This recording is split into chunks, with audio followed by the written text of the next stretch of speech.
Daniel, he moved in fall of 2019 and he was kicked out spring of 2020. I didn't even know that he was like TikTok quote unquote famous until last night. I saw like a random TikTok reel with him in it and I was like, what the hell? He came to my house because, from what I understand, the last host home kicked him out because of just mass amounts of property damage. Just like headbutting the walls, kicking the walls. I was told that he just doesn't do well with females, and that with a male provider, he would be much better. I probably had about a good month and a half, 2 months, and then just hell broke loose. He said the first couple months, we call that a grace period, when they kind of get settled in, they're like excited to stay with the new family or whatever. But yeah, I mean, it was absolutely terrible. Kind of just putting a background first here before we get into the good shit. So what else? Also, it's considered person-centered services.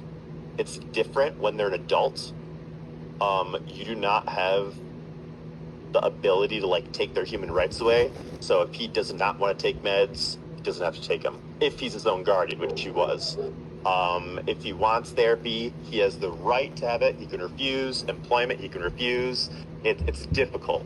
So like when you're working with an individual like Daniel, who kind of has this delusional mindset of that, you know, he's going to be famous, all these people love him, he's a movie star, a singer. He's more focused on that and just throws away all of the opportunities that are presented to him to help his mental health. And Bob, he enabled that. Yeah, he came over to the house multiple times. Honestly, like, as a person, Bob's great. At least when I worked with him. He's very pleasant. I mean, obviously, he cared about Daniel's safety.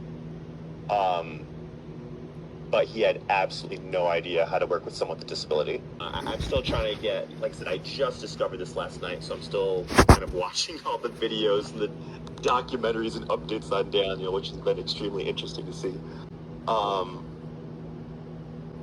mean, yeah, like in the home, I advocated for him to get SMB therapy, which is therapy for individuals who engage in like grooming potential like pedophiles or people that have like really bad sexual boundaries. I can tell you, just with living with me, he was trying to groom all of my other individuals who were much less functioning than him. He kept trying. Grooming is just grooming is like manipulating them into like favors, like giving them things to get things in return.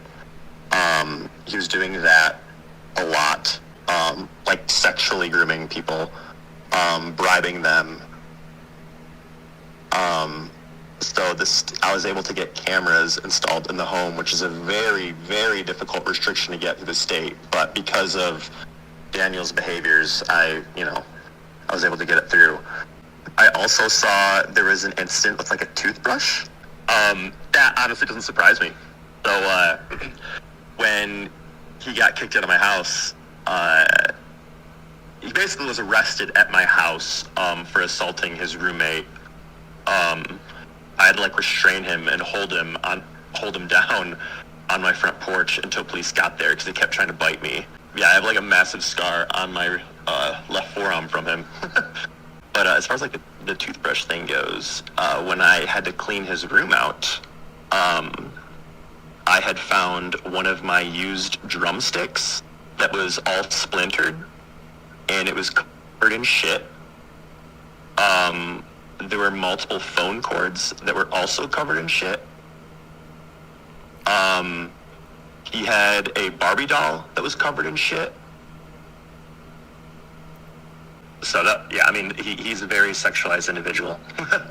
I've taken care of so many individuals, like physically aggressive individuals, extremely like emotionally damaged individuals, low functioning, high functioning. they all, to some extent, have some motivation to like do better for themselves. Daniel was the only one that didn't. Like everyone was a liar. Everyone was against him.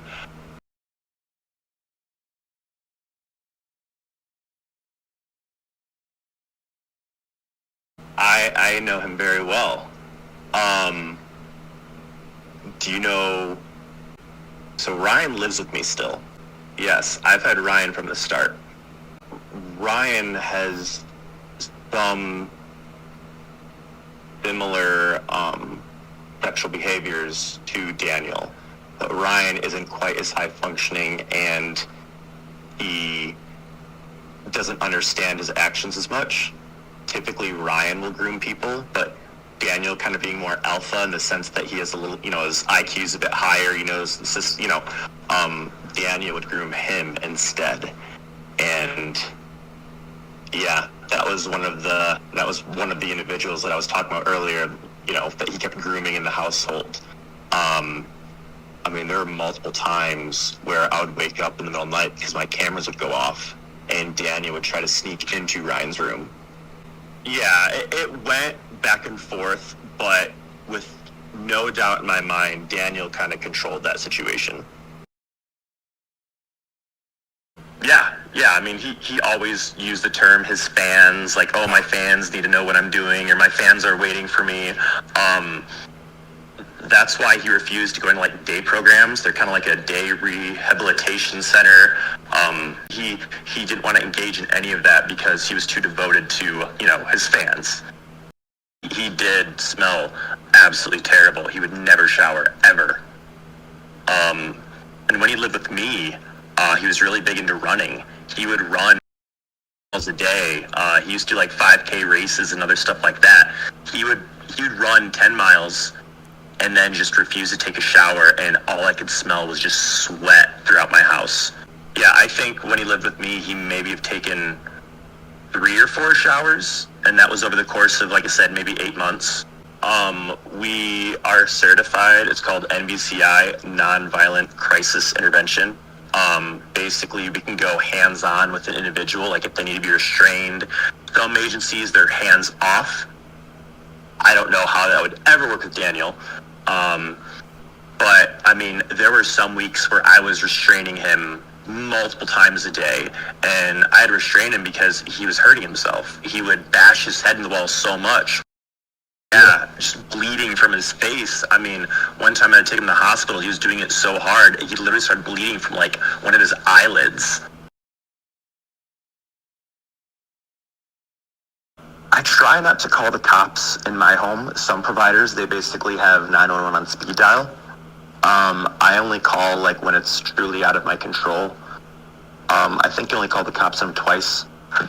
Most of the time, it truly was like for example, he was obsessed with mac and cheese. If we no longer had mac and cheese and I had to make him something else, he could become extremely escalated and just start like picking over and over and over again, holes in all the walls. That's kind of the farthest extent it came. Sometimes he'd be mad at me, again, for any, like, the most pointless things. Like, it's anything that's just an inconvenience to him, he would get frustrated. Yeah, like, every day just looked like he would get frustrated. I'd have to restrain him. Then he'd get pissed and, like, basically run away for a couple hours, go for a run, come back, then he'd spend the night in his room. Then the next day we'd wake up and everything seemed like it, he'd act like nothing happened. And then later that night it happened again. I guess one time he went ballistic, hit his head in the wall. He took one of my kitchen chairs, threw it across the room at another roommate, as I was trying to grab him to kind of just protect myself and everyone else around him and himself. I remember he tried grabbing one of the kitchen knives. And that was pretty scary. I had to like hold him on the ground because he kept saying that he was going to kill me. And then shortly after that, then he had a sharps restriction. So I was not allowed to have any I couldn't have knives, I couldn't even have forks out in the open. Everything had to be locked in my house. I guess I just kind of like want to silence all like the people out there. It's like, you shouldn't judge him. Like, our system's so broken. We need to help these people. It's like, there's issues in the system, but like Colorado specifically has, I would say it's the leading state as far as taking care of individuals with disabilities. The services that are offered in Colorado are far better than any other state. Yeah, so to like, for some of these people saying like the system failed him, that's no. And it's very, like, I've worked with so many individuals. It's so hard to get to the point where Daniel is. I mean, actually, one big incident, I've said quite a bit about him already. I don't know if I said this. The biggest incident I had with him that really emotionally, like, just enraged me. I have a 3-legged cat. At the time, it was maybe 2 years old when Daniel was there. He tried having sex with my cat. Yeah, his roommate reported to me. Yeah, so, his roommate walked in his room. Yeah, and luckily the roommate loves my cat and, like, actually takes care of him. So when he saw that, he freaked out, ran in my room, got me. I went in there. Daniel was, like, putting on his clothes, and, like, the cat was there. So, like, I mean, I didn't see it happen, but I would have no reason, his roommate would have no reason to make that type of allegation, being as how the cat was in his room, which it shouldn't have been, being as how he was putting clothes on. I mean, I would have to assume it was, that's what happened. Yeah, like, at my house, the rule was I didn't want my cat in either of their rooms.